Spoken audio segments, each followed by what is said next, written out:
नारायण राणेंना अपुऱ्या माहितीच्या आधारावर ते बोलले. भारतीय जनता पार्टी 40 वर्ष मी काम केलं. भाजप वाढवण्यामध्ये विस्तारामध्ये माझंही योगदान आहे. काला शून्य. भारतीय जनता पार्टीमध्ये एकही खासदार नव्हता महाराष्ट्रामध्ये. तेव्हापासून माझी वाटचाल भाजप वाढवण्यासाठी होती. हे राणेंना माहीत नसावं. आता राणेसाहेब आयत्या पिठावर रेघोट्या मारत आहे.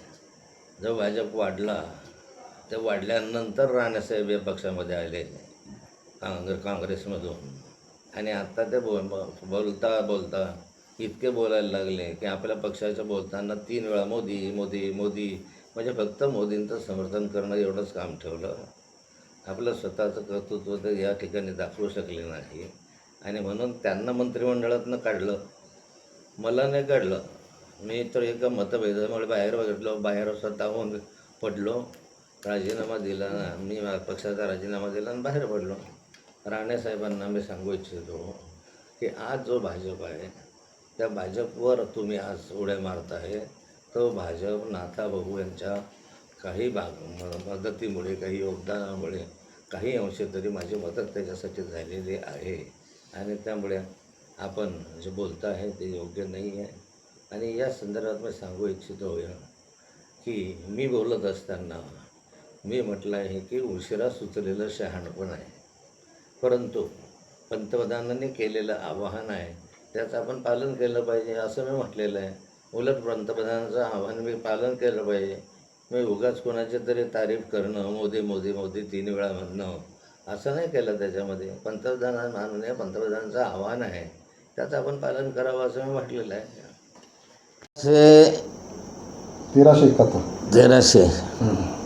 1300च्या हे वर जलजीवन योजनेच्या योजना आज बंद पडलेल्या आहे.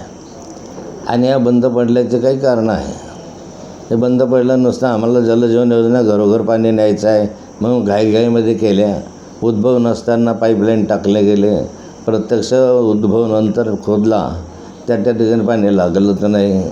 आणि मग ठेकेदाराचं भलं करण्यासाठी पाईपलाईन टाकून गेली. पण त्या ठिकाणी पाणी आहे की नाही हे तपासलं गेलं नाही. प्रत्यक्ष हे जलजीवन आपलं जलमंत्र्यांचं अपयश आहे. खरं म्हणजे योजना करत असताना पहिल्यांदा पाणी लागलं की नाही पाहिलं पाहिजे. पाणी लागल्यानंतर त्या ठिकाणून मग पाईपलाईन टाकली पाहिजे. इथं उलटं काम आहे. आधी पाईपलाईन टाकता नंतर पाण्याचा शोध घेता. यामुळे काय कारणामुळे ठेकेदारांचं भलं झालं पण शेतकऱ्यांच्या किंवा नागरिकांच्या घरापर्यंत पाणी पोहोचलेलं नाही आहे. केंद्राने निधी दिला नाही म्हणून या योजना बंद पडल्याचं माहिती समोर होते. केंद्राने निधी दिला नाही ही गोष्ट खरी असेल त्याचं कारण आहे की केंद्र केव्हा निधी देतं. तुम्हाला दिलेला पैसा योग्यरीत्यानं खर्च झाला की नाही तपासल्याशिवाय केंद्र पैसा देत नाही.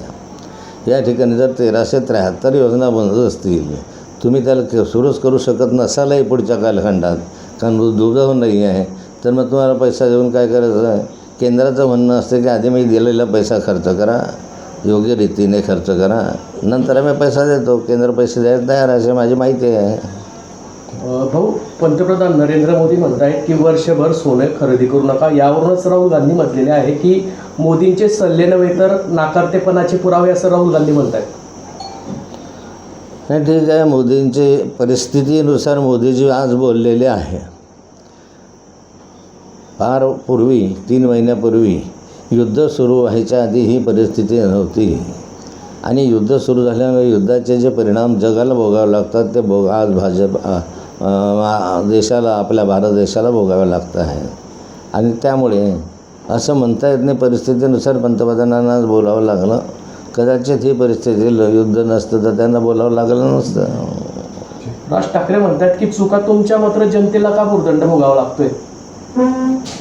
आता राज ठाकरे साहेबांचं एक स्वतंत्र मत असतं आणि त्याने त्यांचं मत मांडलेलं आहे. भाऊ, रुपाली चाकणकरांना ईडीचा समज सध्या आल्याचं दिसून येत आहे. खराब प्रकार नाही, रुपाली चाकणकरांना ईडीचं समन्स आलं फार उशीर आलं. खरं म्हणजे ईडीचा समन्स आधीच यायला पाहिजे होतं. आणि खोलवर चौकशी ईडीच्या माध्यमातून रुपाली चाकणकरांची व्हायला पाहिजे आहे. खरं म्हणजे इतके वेळा त्या कोणता माणूस अशोक खरात अशोक खरात अशोक खरातांबरोबर रुपाली चाकणकर इतक्या वेळा दिसल्या, कार्यक्रमामध्ये दिसल्या, हातात हात घेऊन फिरताना दिसल्या, लोकांना घेऊन फिरल्या, अनेक उपद्रव बाहेरचे त्यांचे दिसले, आतले काय आहेत मला माहीत नाही. परंतु या माध्यमातनं त्यांनी त्या ठिकाणी जे काही उद्योग केले असेल त्याची चौकशी आणि त्याचे व्यवहार हे ईडीनं तपासले पाहिजे. धन्यवाद.